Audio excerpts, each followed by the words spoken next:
Hi friends, in this video I will be talking about some important Vastu tips for Northeast toilet and Northeast kitchen. तो बात करते हैं कि अगर आपका वॉशरूम नॉर्थ ईस्ट में और किचन नॉर्थ ईस्ट में है तो हम क्या करें। एक तो चलो बात करते हैं, शुरू करते हैं नॉर्थ ईस्ट टॉयलेट से। तो पहले तो बहुत से लोगों को एक ये बहुत ही ज़्यादा डर है, एक टेरर होता है कि नॉर्थ ईस्ट में वॉशरूम है तो कैंसर हो जाएगा या कोई मेजर डिजीज़ हो जाएगी। नो डाउट वास्तु दोष बहुत ही ज़्यादा इफ़ेक्ट करते हैं हमारी लाइफ को, लेकिन ऐसा भी नहीं है कि जिन घरों में नॉर्थ ईस्ट में वॉशरूम है तो सभी को कैंसर हो रहा है या कोई और मेजर डिजीज़ हो रही है, क्योंकि if any such disease happens in your life, it can be according to the placement of planets, or there could be many other possible reasons.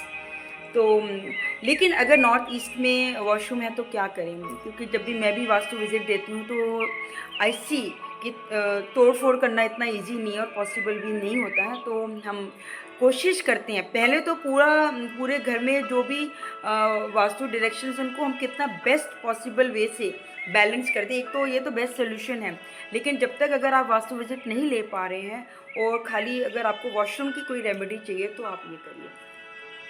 तो एक क्लिनजिंग सॉल्ट आता है, बहुत से लोग इसमें भी कंफ्यूज हैं कि सी सॉल्ट है वो ही रख लें। नो डाउट वो भी इफ़ेक्टिव रहता है, लेकिन एक स्पेशल सी सॉल्ट्स आते हैं जो वॉशरूम के लिए के पर्पज़ से ही बनाए जाते हैं, जिसमें सी सॉल्ट एक लिमिटेड प्रोपोर्शन होता है उसमें।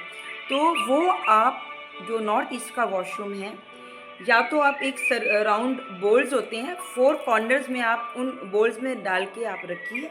एवरी वीक चेंज करिए। चेंज करने के लिए आप जो वॉश बेसिन है आप उसमें बहा सकते हैं।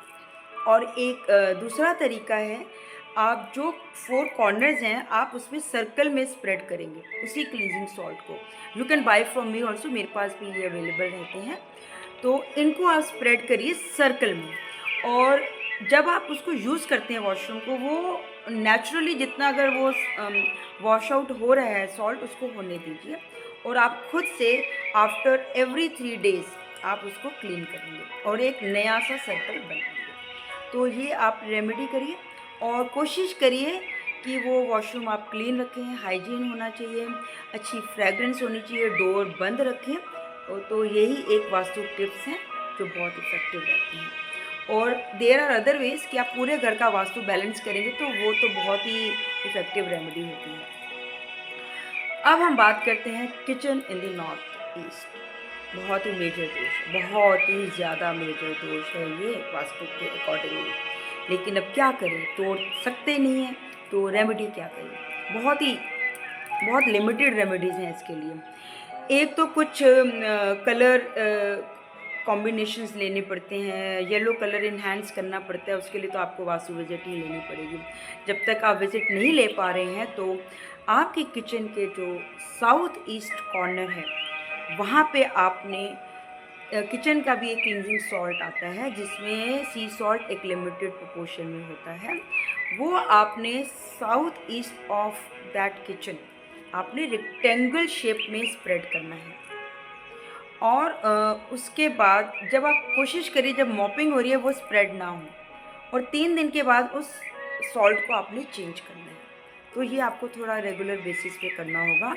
और मॉपिंग के लिए जो आते हैं क्लींजिंग सॉल्ट, वो आप पूरी किचन में मॉपिंग कराइए, उससे भी बहुत फ़र्क पड़ता है। एक वास्तु सिंबल्स आते हैं, वो आप किचन की एंट्रेंस पे लगा सकते हैं, वो भी बहुत हेल्प करते हैं। और एक स्पेशल पिरामिड्स आते हैं किचन के लिए, जिसमें थोड़ा सा येलो कलर का कॉम्बिनेशन रहता है, वो आप किचन में रखिए, उससे भी आपको बहुत हेल्प रहती है। इसके अलावा इतनी इफ़ेक्टिव रेमेडीज़ नहीं है।